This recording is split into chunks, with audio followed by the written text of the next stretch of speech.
Welcome to SVR academy. APSC group 2లో Geography సిలబస్ని మనం ఒకసారి చూస్తే ఇచ్చిన సిలబస్ అనేది 3 పార్ట్స్గా ఉంది. 30 మార్క్స్కి ఇచ్చారు. అంటే ఒక్కొక్క స్టేట్మెంట్ 10 మార్క్స్ అని అర్థం. అలా అని ఒక్కొక్క దాని మీద నుంచి 10 మార్క్స్ అడగాలని లేదు, వాళ్ళ ఇష్టం. సిలబస్ మొత్తం మీద నుంచి అడగొచ్చు. అయితే ఈ 3 స్టేట్మెంట్స్లో ఒక్కొక్క స్టేట్మెంట్లో ఉన్నటువంటి టాపిక్స్ ఏంటి, ఆ టాపిక్స్లో ఉన్న సబ్ టాపిక్స్ ఏంటో ఒకసారి చూద్దాం. General and physical Geography. ఈ జనరల్ అండ్ ఫిజికల్ జియోగ్రఫీలో మనకు ఒక 7 టాపిక్స్ ఉన్నాయి. ఈ 7 టాపిక్స్లో ఉన్న sub topics important. The earth in our solar system. Solar system గురించి చదివితే సరిపోతుంది. దాంట్లో ఎస్పెషల్లీ ఎర్త్ గురించి కాన్సన్ట్రేషన్ చేయమంటున్నారు. అంటే structure of the solar system ఎలా ఉంది, లాటిట్యూడ్స్ ఎలా ఉన్నాయి, ఎర్త్లో లాంగిట్యూడ్స్ ఏంటి, ఎర్త్ రొటేషను, ఎర్త్ రెవల్యూషను, సూర్యుడి చుట్టూ ఎలా జరుగుతుంది, తన చుట్టూ తాను ఎలా జరుగుతుంది, దానివల్ల సీజన్స్ ఎలా ఫామ్ అవుతున్నాయి, డే అండ్ నైట్ ఎలా ఫామ్ అవుతుంది. ఇలా సోలార్ సిస్టమ్ గురించి కొంత అవగాహనతో ఎర్త్ మీద ఎక్కువగా ఫోకస్ చేయమన్నారనమాట. సెకండ్ వచ్చేసి ఇంటీరియర్ ఆఫ్ ది ఎర్త్. ఇది కోర్ అండి. ఎందుకంటే ఇంటీరియర్ ఆఫ్ ది ఎర్త్ వస్తేనే మేజర్ ల్యాండ్ ఫామ్స్ కానీ, ఫిజికల్ జియోగ్రఫీ కానీ, కంప్లీట్ జియోగ్రఫీ దీని మీదే డిపెండ్ అయి ఉంటుంది. ఎందుకంటే మన లోపల ఏది ఉంటే మనం అది బయటకు మాట్లాడతాం. అలానే భూమి లోపల జరిగినటువంటి సంఘటనల కారణంగానే బయట మొత్తం కూడా ఏర్పడింది అనమాట. సో అందుకనే భూమి లోపల ఉన్న layers, crust, mantle, core formation, inner core, outer core ఎలా ఉంటాయి, అండ్ మ్యాంటిల్, క్రస్ట్ ఎలా బిహేవ్ చేస్తాయి, లేయర్స్ అన్నీ చదవాలి.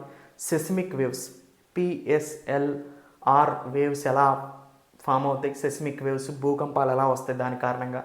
ముఖ్యంగా ప్లేట్ టెక్టానిక్స్ అనేక ప్లేట్స్గా డివైడ్ అయింది. So continental drift theory, so plate tectonics థియరీని మోస్ట్ ఇంపార్టెంట్. అది చదివితే మిగతా అన్నీ అర్థమవుతాయి జియోగ్రఫీలో.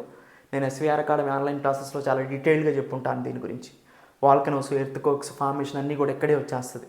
సో మేజర్ ల్యాండ్ ఫామ్స్ కూడా దీనికి సంబంధించింది అనమాట. Major landforms and their features, mountains కానీ అండ్ ప్లెయిన్స్ కానీ, ఎండోజెనిక్ వర్సెస్ ఎక్సోజెనిక్ ప్రొసీజర్స్ కానీ, weathering, erosion, deposition, river landforms, ఇవన్నీ కూడా దీని కింద చదువుకోవాల్సిన important points. Climate, structure and composition of atmosphere, అట్మాస్ఫియర్కి సంబంధించిన లేయర్స్ కానీ, దాని మీద టెంపరేచరు, ప్రెజర్ ఎలా వేరీ అవుతుంది, మాన్సూన్ ఎలా వస్తుంది, సైక్లోన్స్ ఎలా వస్తుంది, దీని మీద డిపెండ్ అయి ఉంటుంది. ఓషాన్ వాటర్, అంటే ఓషన్లో జరిగేటువంటి టైడ్స్ అలలు ఎలా ఉన్నాయి, వేవ్ నేచర్ ఎలా ఉంది, ఓషన్ కరెంట్, సముద్ర ప్రవాహాలు ఎలా ప్రవహిస్తున్నాయి, దాన్ని బట్టి వేవ్స్, సునామీస్, ఎల్నినో, ఇలాంటి కండిషన్స్ అన్నీ ఇంపార్టెంట్. అండ్ ఇండియా అండ్ ఏపీకి సంబంధించిన మేజర్ ఫిజియోగ్రఫిక్ ఫీచర్స్, అంటే మౌంటైన్స్ ఎక్కడ ఉన్నాయి, సాయిల్స్ ఏమున్నాయి, వెజిటేషన్ ఎలా ఉంది, రివర్ సిస్టమ్ ఏపీలో ఎలా ఉంది, అండ్ దాంతోపాటు ఇండియాలో ఎలా ఉంది, ఇవన్నీ కూడా దీని కింద అడుగుతారు. 7th వచ్చేసి ఇది డిజాస్టర్ మేనేజ్మెంట్ అనమాట. Natural hazards and disaster and their management, అంటే earthquakes, cyclones, floods, droughts, disaster management act 2005, national disaster management authority, ఇవన్నీ కూడా దీంట్లో ఇంపార్టెంట్ టాపిక్స్ అనమాట. సో ఫస్ట్ ఇచ్చినటువంటి జనరల్ అండ్ ఫిజికల్ జియోగ్రఫీలో ఇచ్చిన 7 టాపిక్స్, ఆ 7 టాపిక్స్లో మనం ఏం చదవాలనే sub topics.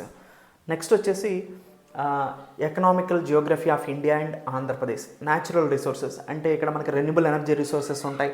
Solar, wind, geothermal, tidal energy, ఇవన్నీ కూడా. ముఖ్యంగా సోలార్, విండ్ చాలా ఇంపార్టెంట్. ఆ లొకేషన్స్ కూడా చాలా important. So and their distribution అని చెప్పారు.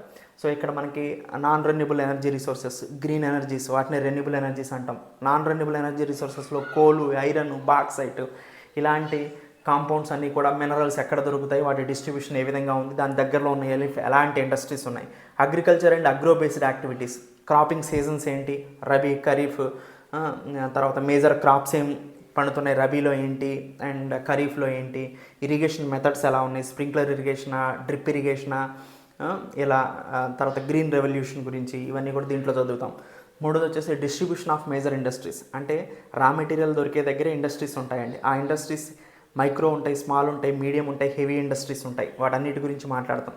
అంటే రా మెటీరియల్, దాని లొకేషను, ఆ రా మెటీరియల్కి దగ్గరగా ఉన్న ఇండస్ట్రీ. ట్రాన్స్పోర్ట్, రోడ్డు, రైల్వేలు, national highways, airways, water waves, golden క్వార్టర్లేటర్లు, పోర్ట్స్, ఇన్ఫ్రాస్ట్రక్చర్ అనమాట ఇదంతా. Communication, telecommunication, internet, digital India programs, schemes ఏమున్నాయి కమ్యూనికేషన్ గురించి. టూరిజం, ఎకో టూరిజం ఉంది, కల్చర్ టూరిజం ఉంది, మెడికల్ టూరిజం ఉంది, రిలీజియస్ టూరిజం సర్క్యూట్స్ ఉన్నాయి. వీటన్నిటిని ఎకనామికల్గా ఇండియాకి ఎలా ఉపయోగపడుతున్నాయి, వీటికి సంబంధించిన స్కీమ్స్ ఏమున్నాయి. ట్రేడ్, ఇంటర్నల్ ట్రేడ్ ఉంది, ఎక్స్టర్నల్ ట్రేడ్ ఉంది, ఎక్స్పోర్ట్స్ ఉన్నాయి, ఇంపోర్ట్స్ ఉన్నాయి, బ్యాలెన్స్ ఆఫ్ ట్రేడ్ ఎలా జరుగుతుంది, వరల్డ్ ట్రేడ్ ఆర్గనైజేషన్ ఎలా పనిచేస్తుంది, దాంతోపాటు WTO బేసిస్ ఏంటి, ఇవన్నీ కూడా ట్రేడ్లో చదువుతాం అనమాట. ఇది second topic. And sub topics 7 ఉంది దాంట్లో ఉన్న ఇంకా టాపిక్స్. నెక్స్ట్ థర్డ్ వన్ వచ్చేసి human Geography of India. So third statement, దీంట్లో మనకు ఒక 7 స్టేట్మెంట్స్ ఉన్నాయి. దీంట్లో కూడా హ్యూమన్ డెవలప్మెంట్, HDA ఇండెక్స్ చూసుకోవాలి, లేటెస్ట్, రీజనల్ డిస్పారిటీస్ అంటే ఉన్న వాళ్ళుగా లేని వాళ్ళకి ఎందుకు మారుతున్నారు, దానికి కారణం ఏంటి, sustainable development goals, sustainable development జరుగుతుందా లేదా, దీనికి సంబంధించింది. డెమోగ్రఫిక్స్, ఇక్కడ గ్రోత్ అండ్ డెవలప్మెంట్కి సంబంధించిన ఎకనామీ చాప్టర్ కూడా ఇంపార్టెంట్. డెమోగ్రఫీ, సెక్స్ రేషియో ఎలా ఉంది, పాపులేషన్ ఎలా ఉంది, సెన్సస్ లేటెస్ట్గా 2011 అవైలబుల్గా ఉంది, దాన్ని మొత్తం చూసుకోవాలి. ఇక్కడ అర్బనైజేషన్ అండ్ మైగ్రేషన్, అర్బన్ నుంచి రూరల్కి, రూరల్ నుంచి అర్బన్కి మైగ్రేషన్ ప్రొసీజర్ ఎలా ఉంది, ఏది ఎక్కువగా ఉంది, పుష్ అండ్ ఫుల్ ఫ్యాక్టర్స్ ఏమున్నాయి, ప్రాబ్లమ్స్ ఏంటి, స్మార్ట్ సిటీ మిషన్, ఇవన్నీ చదువుకోవాలి. రేషియల్, మేజర్ రేషియల్ గ్రూప్స్ ఏమున్నాయి ఇండియాలో, క్యారెక్టరిస్టిక్స్ ఏంటి, డిస్ట్రిబ్యూషన్ ఎలా ఉంది.